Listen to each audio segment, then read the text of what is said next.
Salam alaikum les élèves de la deuxième année internationale du collège. J'espère que vous allez bien.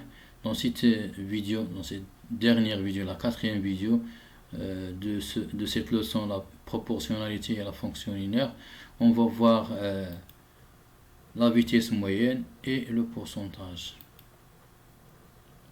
Donc, la vitesse moyenne, un exemple, un coureur de marathon a parcouru 16 km pendant 40 minutes. Calculer sa vitesse moyenne. Pour calculer la vitesse moyenne, on a une règle qui V égale à D sur T. Vous avez vu cette règle en physique. V égale à distance sur le temps. D, la distance parcourue par le coureur de marathon sur le temps qu'a fait ce coureur. Donc, calculer sa vitesse moyenne. Et l'unité internationale de la vitesse est le kilomètre par heure ou bien mètre par seconde. D en mètre et T en seconde, ou bien D en kilomètre et T en heure. Bon, la question, calculer sa vitesse moyenne, l'unité ici, ce n'est pas précisé, donc à vous de choisir l'unité qui est très simple pour vous. Bon, pour calculer la vitesse en mètres par seconde, il faut convertir ici le kilomètre en mètres et convertir les minutes en secondes. Et pour calculer la vitesse en kilomètres par heure, j'ai ici 16 km, le coureur a parcouru 16 km pendant 40 minutes. Et ici en minutes, il suffit simplement de convertir les minutes en heures ici. Et c'est mieux de calculer la vitesse moyenne en utilisant en kilomètres par heure.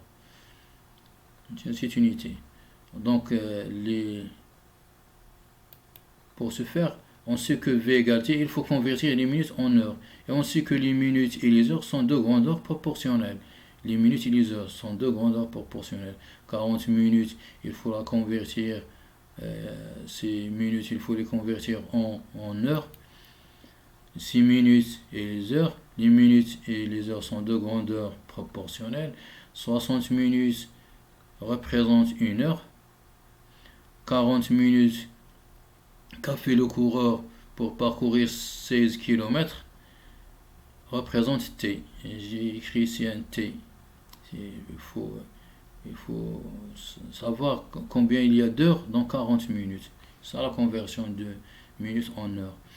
Donc, puisque les minutes et les heures sont de grandeur proportionnelle, alors 60 sur 1 égale à 40 sur T. Et T est la quatrième proportionnelle des nombres 60, 1 et 40.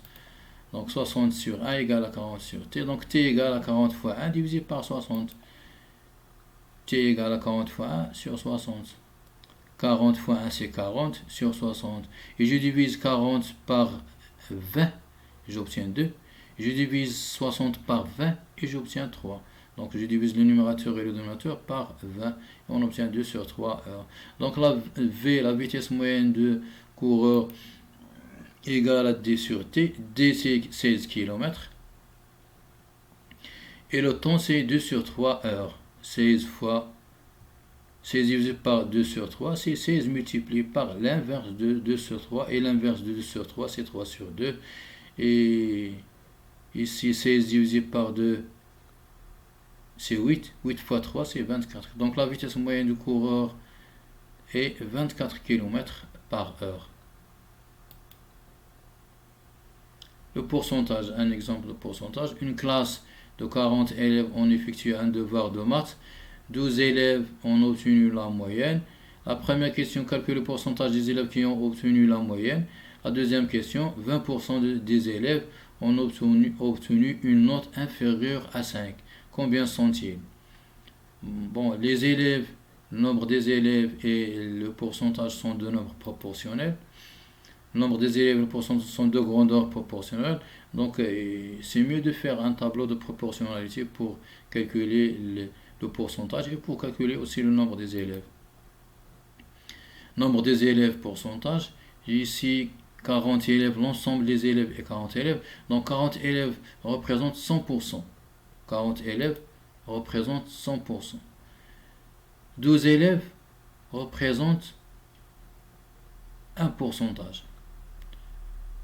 C'est la première question. Quel est le pourcentage des élèves qui ont obtenu la moyenne? c'est-à-dire le pourcentage de ces 12 élèves. Donc 12 élèves représentent un pourcentage.